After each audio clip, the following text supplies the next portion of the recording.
咁而家咧我就喺個西翼入口嗰邊啦。咁啊西翼入口嗰邊咧就有兩大咧係非常之出名嘅。第一個咧就而家咧你見到一個阿童木嘅展館啦。咧，但係咧最特別之處咧，其實咧佢屋頂咧有個小飛俠喺度㗎。我近啲俾大家睇下嚇。佢個屋頂咧有一個小飛俠喺度㗎，好得意啊！係啦，一入到呢個西翼門口咧，即係第二邊咧，咁咧會見到一個巨大嘅心心球啦。咁同埋咧就咧夢寐以求嘅根揼館就喺我後面啊！根揼啊，好得意啊！呢個今次咧主要嚟咧都係睇呢個根揼嘅，不得了。咁唔好阻住大家啦，一定要即刻去睇根揼，耶！根揼我嚟啦！好感動啊！經過咧千辛萬苦咧，今次嚟嘅主要目的就去呢個根揼館，我身後嘅根揼館啦。哇！個根揼真係好靚，佢而家咧係咧昂立咗喺呢個整個展館度啦。佢嘅左手應該右手咧就指向呢個天空啦，就係咧象徵呢個咧光輝與未來嘅。好靚啊！隻根揼啦，一定要影啊！呢個根揼，唉，根揼，好啦，開始展開佢嘅正面啦。呢個咧有17尺高嘅根揼，真係好靚啊！呢個好好靚啊！佢嘅根揼真係。呢個咧亦都係今次咧成個展館嘅一個咧最大特色嚟嘅呢個根揼，咁樣好靚啊！呢個昂立於呢個天際嘅森林館，舉起雙手望向未來，哇，好正咯 ！I like 啊！可惜啊，我哋今次咧都入唔到去呢個展館裏面睇啦，因為真係實在太非佛啦，太多人約啦。不過唔緊要嘅 ，Hi 根揼 ，I love you！ 突然間咧，整個展館咧都好似咧變咗一個仙境咁樣啦。因為咧，佢突然間喺中央度咧噴啲水啊，幫你手灑熱啊，好靚啊！成個環境而家好似咧成個仙境咁樣啊，好得意啊，好玩啊！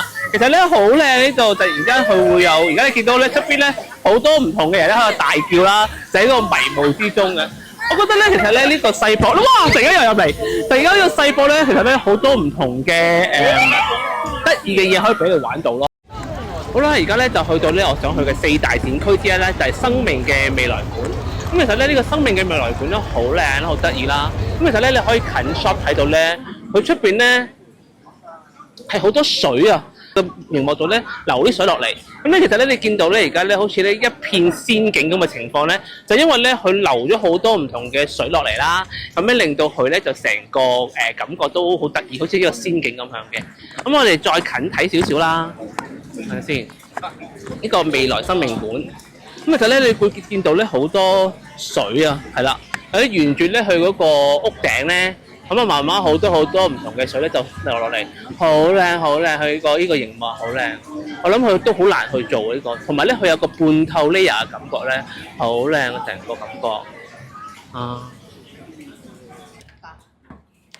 好開心啦！今日可以嚟到世博啦。咁其實今日都非常之特別嘅經驗啦，就係朝頭早一落嚟就落雨啦。正所謂禍不單行啊！咁今日咧都知道咧嗰個天氣情況唔係太好啦。咁咧而家咧係非常之大雨嘅呢。然之後就約排咗差唔多2個鐘頭先至入到世博啦。但係咧其實咧整體感覺咧都非常之值得嘅，因為咧都好感動啦，可以睇到我最愛嘅根揼啦。好感動啊！經過咧千辛萬苦咧，今次嚟嘅主要目的就去呢個根揼館，我身後嘅根揼館啦。咁樣好靚啊！呢個昂立於呢個天際嘅森林館，舉起雙手望向未來，哇，好正咯！亦都睇到唔同嘅展館啦。最令我印象深刻都係根揼啦，同埋就係嗰個未來展館。好啦，而家咧就去到咧我想去嘅4大展區之一咧，就係生命嘅未來館。咁其實咧呢個生命嘅未來館咧好靚啦，好得意啦。咁其實咧你可以近 shot 睇到咧，佢出邊咧係好多水啊，係咧不斷咁樣咧喺呢個佢個熒幕度咧流啲水落嚟。雖然咧今次都可惜啦，入唔到去睇啦，但係都唔緊要嘅。咁其實都係一個美好嘅回憶啦。就係可以經過5年之後咧，就嚟到呢個大阪世博。咁咧其實咧完全係感受到每一個國家地區嗰個合作同埋對未來嗰個 vision 係點樣。咁呢個令到好感動。另外就係咧當中有好多唔同突然嘅情景啦，突然間有見唔見到我啊？而家咧喺呢個一片水人造水霧之中咧，好得意，好靚霧啊！突然間有唔同有啲音樂會啊，或者突然間會聽到啲音樂啊，咁其實都會令到我有唔同嘅感受咯。咁其實今次嚟到呢個大阪世博咧，都好好啦，喺到尾聲嘅時候可以嚟到呢個情況啦。咁完全感受到呢個大阪世博嗰種表達嗰種信息。好開心，亦都覺得即係讀行萬卷書不行萬里路啦。好啦，咁咧唔講咁多啦，呢個唔係一個傷春悲秋嘅節目嚟嘅。